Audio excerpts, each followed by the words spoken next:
சீரியல்களின் full எபிசோடுகளை Sun டிவியில் ஒளிபரப்பான உடனே எக்ஸ்க்ளூசிவாக சன் நெக்ஸ்டில் மட்டும் ஃப்ரீயா பாருங்கள். செவந்தி அண்ணிக்கிட்ட என்ன கேட்கணும்னு பேசிட்டு இருந்தாங்க. இங்க பாருங்க, உங்களுக்கு பொய் சொல்லலாம் வராது, எனக்கு நல்லா தெரியும். சும்மா அது இதுன்னு சொல்லிட்டுலாம் உளறிட்டு இருக்காதீங்க. என்ன பேசுனீங்கன்னு சொல்லுங்க. ஏய், என்ன நீ சும்மா கற்பனை பண்ணிக்கிட்டு? அடுத்த மாசத்துல இருந்து கொஞ்சம் செலவுலாம் அதிகமா வருது, நிறைய பேருக்கு சம்பளம் கொடுக்கணும், வாடகை கொடுக்கணும், இதுக்கெல்லாம் காசு இருக்கா, ஏதாச்சும் வருமானம் வந்துச்சான்னு கேட்டுக்கிட்டு இருந்தாங்க. செவந்தி அண்ணிக்கிட்ட ஸ்ட்ரைட்டா கேட்கறதுக்கு அவங்களுக்கு கொஞ்சம் கூச்சமா இருந்திருக்கு. அதான் என்கிட்ட சொல்லி கேட்க சொன்னாங்க. ஓ அப்படியா? ஆனா நீங்க பேசுனதை பார்த்தா அப்படி தெரியலையே. பாட்டின்ல பேசிக்கிட்டு இருந்தீங்க. பாட்டி தான் சரியான ஆளு. நீங்க அது என்னது பாட்டி கிட்ட கேட்கணும்?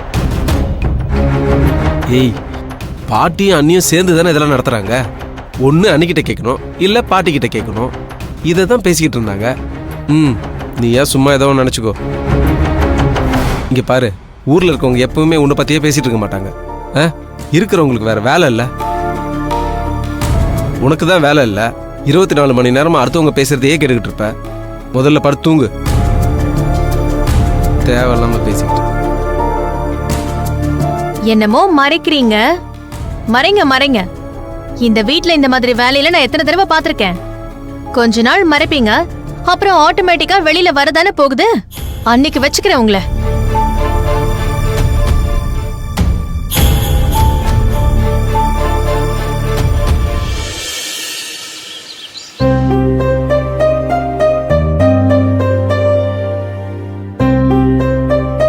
அத்தா, என்னம்மா? உடம்புல சுடுற மாதிரி இருக்கு, கொஞ்சம் என்னன்னு பாருங்களேன். என்னம்மா ரொம்ப உடம்பு சூடா இருக்கு, ஜுரம் அடிக்கிற மாதிரி இருக்கு. மருந்து ஏதாவது கொடுத்தியா? இல்ல அத்தா. ஏமா, டாக்டர் இதுக்கு முன்னாடி எழுதி கொடுத்த மருந்து ஏதாவது இருக்கா? ஆமா அத்தா, ஜுரத்துக்கு ஒரு சிறப்பு எழுதி கொடுத்துருக்காரு, அது இருக்குன்னு நினைக்கிறேன்.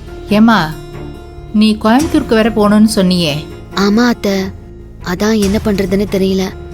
இவனுக்கு வேற உடம்பு இப்படி இருக்கே, இவனை விட்டுட்டு எப்படி கோயம்புத்தூர் போறதுன்னு தெரியலையே. அதெல்லாம் ஒன்றும் கவலைப்பட வேண்டாம், அதான் நாங்க இருக்கோம்ல, பாத்துக்க மாட்டோம்மா. நீ தைரியமா போயிட்டு வா. நீ போயிட்டு வரத்துக்குள்ள இவனுக்கு காய்ச்சல் சரியா போயிடும். சரி அத்தா, நான் போய் அந்த மருந்து எடுத்துட்டு வந்துடுறேன். இவனை பிடிங்க. கொடு. செவந்தி, குழந்தைக்கு என்னம்மா? ஜுரம் அடிக்குது மாமா, அதான் மருந்து எடுத்துட்டு வரலான்னு. சரி, போ போ போ போ. என்னடா தமிழ், உனக்கு ஜுரம் அடிக்குதா? கொஞ்சம் சூடாதாங்க இருக்கு. அம்மா மருந்து எடுத்துட்டு வர்றாங்க, உனக்கு சரியா போயிடும். சரியா? சமத்து பையன் செல்லக்குட்டி. அம்மா வந்துட்டாடா? அத்தை, இந்த மருந்த 3 வேளைக்கும் இவன் பால் குடிச்சதுக்கு அப்புறம் அந்த மூடியில அளவு இருக்கும் 5 ml கொடுத்துருங்க. சரிம்மா. சொல்ல ஐஷு. என்ன நீ கிளம்பிட்டீங்களா? நான் இங்க பஸ் ஸ்டாப் கிட்ட வெயிட் பண்ணிட்டு இருக்கேன். கிளம்பிட்டு இருக்கேன் ஐஷு. ஏன் உங்க வாய்ஸ் டல்லா இருக்கு? தமிழுக்கு கொஞ்சம் உடம்பு சரியில்லை. ஐயோ, என்னாச்சு நீ? லேசா காய்ச்சல் அடிக்குது, அவ்வளவுதான்.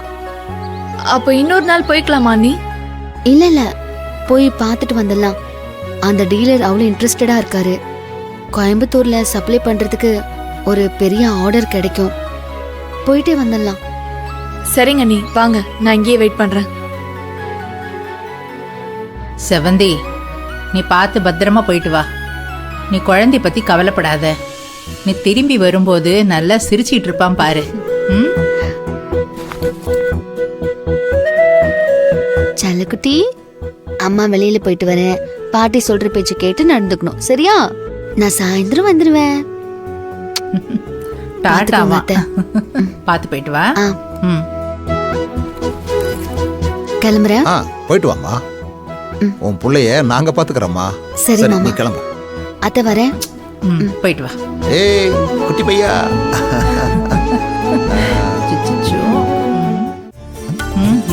தமிழுக்கு என்னாச்சு?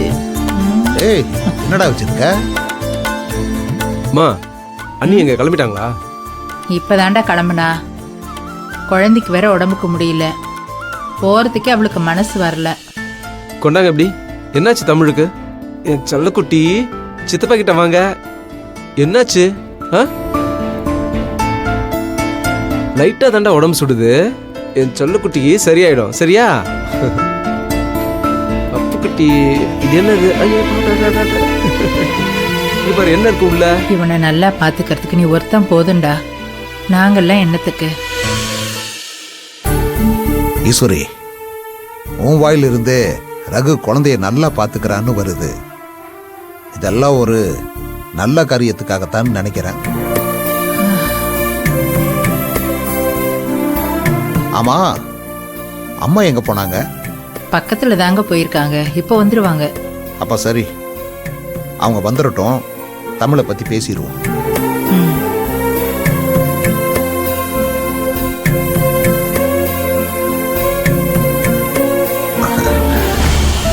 உனக்காகத்தான் காத்துட்டு இருக்கோம், உட்காரு. என்ன வரவேற்பெல்லாம் பலமா இருக்கு? அம்மா, உங்ககிட்ட ஒரு விஷயம் சொல்லணும். சுத்தி வளைச்சு பேசுறதுக்கு எனக்கு விருப்பம் இல்லை. அது என்னன்னா, செவ்வந்தி கிட்ட நாங்க ஒன்று கேட்கணும்னு ஆசைப்படுறோம். எங்க யாருக்கும் அதுகிட்ட பேசுறதுக்கு தைரியம் இல்லை. அது நானும் ஈஸ்வரியும் கூட முயற்சி பண்ணி பார்த்தோம். ஆனா வாய் வர மாட்டேங்குதுமா. நீ தான் அதை எப்படியாவது செவ்வந்தி கிட்ட கேட்டு முடிச்சு கொடுக்கணும். டேய், நான் என்னத்தடா கேக்குறது? பயப்படுற அளவுக்கு அப்படி என்னடா வச்சிருக்கீங்க? அம்மா, இந்த வீட்டில் என்ன நடக்குதுன்னு உனக்கு தெரியாம இல்ல. ரகுக்கும் பூர்ணிமாவுக்கும் இப்போதைக்கு குழந்தை பிறக்காதுன்னு திட்டவட்டமா சொல்லிட்டாங்க. சரி, எங்கேயாவது போய் குழந்தைய தத்தெடுக்கலாம்னு பார்த்தா அதுக்கும் பூர்ணிமா ஒத்துக்க மாட்டேங்குது. அது ஒத்துக்கிட்டா கூட குழந்தைய தத்தெடுக்கிறதுல 1000 சிக்கல் இருக்குமா. சரி, அதுக்கு என்ன இப்போ? இல்லம்மா, ஏற்கனவே செவ்வந்திக்கு 3 குழந்தைங்க இருக்காங்க. இப்ப மதுமிதாவும் வந்து சேர்ந்துருச்சு. 4 குழந்தைகள் ஆயிப்போச்சு. இன்னொரு பக்கம் ரகு குழந்தையே இல்லாம இருக்கான். அதனால செவ்வந்தியோட பையன் தமிழை ரகுக்கு தத்து கொடுக்கலாம்னு நாங்கெல்லாம் சேர்ந்து முடிவெடுத்திருக்கோம். இத செவ்வந்தி கிட்ட கேட்கிற தைரியம் எங்க யாருக்கும் இல்லை. நீ தான் எப்படியாவது செவ்வந்தி கிட்ட பேசி தமிழை ரகுக்கு தத்து கொடுக்கறதுக்கு ஏற்பாடு பண்ணணுமா. டேய், தெரிஞ்சுதான் பேசுறியாடா? செவ்வந்தி அந்த பையன் மேல உசிரியே வச்சிருக்காடா. என்ன நினைச்சுக்கிட்டு இருக்க நீ?